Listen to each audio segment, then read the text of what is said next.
Hello दोस्तों, आज हम बात करते हैं कंप्यूटर के बारे में। ठीक है, तो पहला सवाल हमारा उठता है कि व्हाट इज कंप्यूटर। कंप्यूटर क्या है? तो कंप्यूटर कुछ इस प्रकार का दिखाई देता है। ठीक है, अब जानते हैं इसके बारे में, ये कैसे काम करता है। ठीक है, एक computer is an electronic machine that takes input, processes data and produces output. It helps people perform tasks quickly, store information and solves problems efficiency in daily life। ठीक है, कंप्यूटर जो होती है वो एक प्रकार की मशीन होती है। ठीक है, जो यूजर के द्वारा इनपुट लेती है। ठीक है, और उस इनपुट में जो डेटा डाला जाता है उस डेटा को कंप्यूटर प्रोसेस करता है और उसे आउटपुट के रूप में दिखाता है। ठीक है, यह जो प्रक्रिया होती है वो बहुत जल्द ही होती है। ठीक है, यह हमारे काम को जल्दी से जल्दी करने में मददगार होता है। ठीक है, और हमारी कठिन से कठिन समस्याओं को हल करने और उन्हें सॉल्व करने में हमारी मदद करता है। ठीक है, आगे बढ़ जाते हैं। ठीक है, और बात करें इसके टाइप की, इसके मौजूद 4 टाइप होते हैं। ठीक है, micro computer, mini computer, main frame computer, एक सुपर कंप्यूटर। ठीक है, और इसके बेस पर 3 कंप्यूटर होते हैं जिसके नाम है एनालॉग कंप्यूटर, डिजिटल कंप्यूटर और हाइब्रिड कंप्यूटर। ठीक है, पहला हमारा आता है माइक्रो कंप्यूटर। ठीक है, माइक्रो कंप्यूटर कुछ इस प्रकार का दिखाई देता है। ठीक है, अब इसके बारे में जान लेते हैं। ठीक है, a micro computer is a small and affordable computer designed for personal use. It uses a microprocessor as its main processing unit।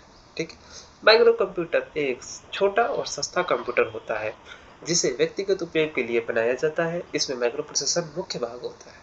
ठीक है, वैसे तो सभी कैटेगरी में से सबसे निच्च कोटि पे आता है मिनी माइक्रो कंप्यूटर। ठीक है, ये माइक्रो कंप्यूटर जो होता है वो जिसे कंप्यूटर चलाना नहीं आता और जो कंप्यूटर सीखना चाहता है वो इसे इजी से खरीद भी सकता है और चला भी सकता है। ठीक है, आगे बढ़ जाते हैं। आगे हमारा आता है मिनी कंप्यूटर। ठीक है, मिनी कंप्यूटर कुछ देखने में इस प्रकार का होता है। ठीक है, a mini computer is a medium size computer that is more powerful than a micro computer and used by small और मीडियम ऑर्गेनाइजेशन। ठीक है, मिनी कंप्यूटर भी वही होता है लेकिन जो माइक्रो कंप्यूटर होता है उससे थोड़ा पावरफुल होता है। ठीक है, और रेट में भी ज़्यादा होता है। ठीक है, अब हम बात करेंगे मेन फ्रेम कंप्यूटर की, जो कि बहुत पावरफुल होता है, देखने में भी काफ़ी सुंदर होता है और बहुत यूज में भी आता है। ठीक है, ये कुछ देखने में इस प्रकार का होता है। अब बात करते हैं ये कैसे काम करता है, कहाँ कहाँ काम करता है। ठीक है, a mainframe computer is a large and powerful computer used by big organisation to process data and manage high amounts of data for many users at the same time। ठीक है, मेनफ्रेम कंप्यूटर जो होता है एक बड़ा और शक्तिशाली computer होता है जिसका उपयोग बड़ी संस्थाओं और एक साथ कई यूजर्स का डेटा संभालने के लिए किया जाता है। ठीक है, जो ये मेनफ्रेम कंप्यूटर होते हैं ये सरकारी दफ्तरों और बैंकिंग में पाए जाते हैं। ठीक है, क्योंकि वहाँ पर जो कस्टमर होते हैं उनकी जो प्रक्रिया होती है काम कराने की, फॉर एग्जांपल हम बैंक का एग्जांपल लेते हैं। ठीक है, हम किसी बैंक में गए और वहाँ पर हम गए, हमारे साथ साथ अन्य लोग भी जाते हैं। ठीक है, कोई पर्सन बैलेंस निकालता है, कोई पर्सन बैलेंस जमा करता है, कोई चेक डिपॉजिट करता है, कोई कुछ करता है, विभिन्न प्रकार की प्रक्रियाएं चलती रहती है, यानी लगातार मल्टीपल ट्रांजैक्शन चलती रहती है, जिस कारण इस जिस कारण हम मेनफ्रेम कंप्यूटर का यूज करते हैं जो अधिक डेटा को अच्छे तरीके से मैनेज कर कर सही रूप से चला सके, उसमें यूज होता है मेनफ्रेम कंप्यूटर। ठीक है, आगे बढ़ जाते हैं। अब आता है सबसे पावरफुल कंप्यूटर जिसका नाम है सुपर कंप्यूटर। सबसे पहले हम इसके बारे में जानते हैं। ये देखने में कुछ इस प्रकार का होता है, ठीक है। ये super computer is the fastest and most powerful computer used to perform complex calculations and process amounts of data in a very short time, ठीक है। सुपर कंप्यूटर जो होता है सबसे तेज, सबसे शक्तिशाली कंप्यूटर होता है जो बहुत कठिन गणनाएं और बड़े डेटा को बहुत कम समय में प्रोसेस करता है। इसका उपयोग मौसम की भविष्यवाणी, वैज्ञानिक शोध, अंतरिक्ष मिशन और रक्षा कार्यों में किया जाता है, ठीक है। उदाहरण इसके देख लेते हैं। परम हो गया, सिद्धार्थ हो गया, सुमित हो गया और फकागो हो गया, ये सारे सुपर कंप्यूटर हैं, ठीक है।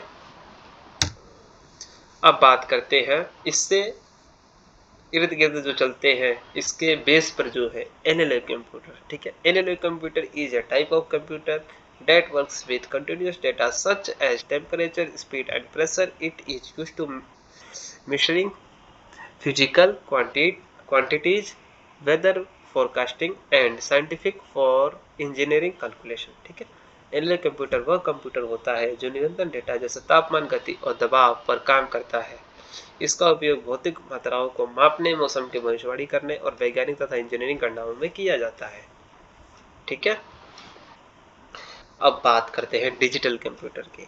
ये काफ़ी जाना माना कंप्यूटर है, ठीक है, ओके। ये digital computer is A type of computer that works on district data using binary 0 and 1, ठीक है। डिजिटल कंप्यूटर होता है ये बिल्कुल बेवकूफ़ होता है, बस इसको एक ही चीज़ समझ में आती है, 0 और 1, जो कि बाइनरी नंबर सिस्टम है और कंप्यूटर को कुछ नहीं आता।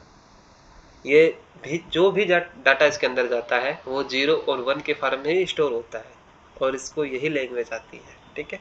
It processes information quickly and accurately. It is used in daily life for task like studying, office work, banking and communication, ठीक है। इसका उपयोग जानकारी उपयोग के लिए किया जाता है और सही तरीके से प्रोसेस करता है। इसका उपयोग पढ़ाई में भी लोग करते हैं, ऑफिस के कार्यों में भी करते हैं, ठीक है। डिजिटल कंप्यूटर के अंदर बहुत सारी आते हैं, डिवाइसेस आते हैं, जैसे कि लैपटॉप आ गया, स्मार्टफोन आ गए और कंप्यूटर्स तो आते ही आते हैं, ठीक है। अब बात करते हैं हाइब्रिड कंप्यूटर। हाइब्रिड कंप्यूटर जो होता है ना, वो एनालॉग और डिजिटल कंप्यूटर से मिलकर ही बनता है, ठीक है। और ये कंप्यूटर जो होता है ना, ये हॉस्पिटल में हमारे साइंटिफिक जो रिसर्च होते हैं यहाँ होता है, और आईसीयू जो कि हॉस्पिटल होता है, जैसे कि किसी पेशेंट को इमरजेंसी होती है, उसका जो भी प्रक्रिया है, उसकी पोजीशन जैसे देखनी है हमें ना, तो वो हाइब्रिड कंप्यूटर में ही डॉक्टर्स देखते हैं उसे। अब बात करते हैं इसके फुल फॉर्म की, ठीक है। कंप्यूटर का फुल फॉर्म क्या होता है, ठीक है। COMPUTER, ठीक है। पहले बात करते हैं सी की। सी का मतलब होता है कॉमन, और इसकी हिंदी की बात करें तो इसका मतलब होता है सामान्य। ओ का मतलब क्या होता है, ऑपरेटिंग, यानी संचालन करने वाली। मशीन का मतलब तो मशीन ही होता है। पार्टिकुलरली मतलब होता है विशेष रूप से। यू मतलब से क्या होता है, यूज्ड फॉर यानी उपयोग होने वाली। टी से टेक्निकल यानी तकनीकी। ई से एजुकेशन एंड शिक्षा, और आर से अनुसंधान यानी रिसर्च, ठीक है। इस प्रकार हमने कंप्यूटर के बारे में सब कुछ जान लिया, ओके।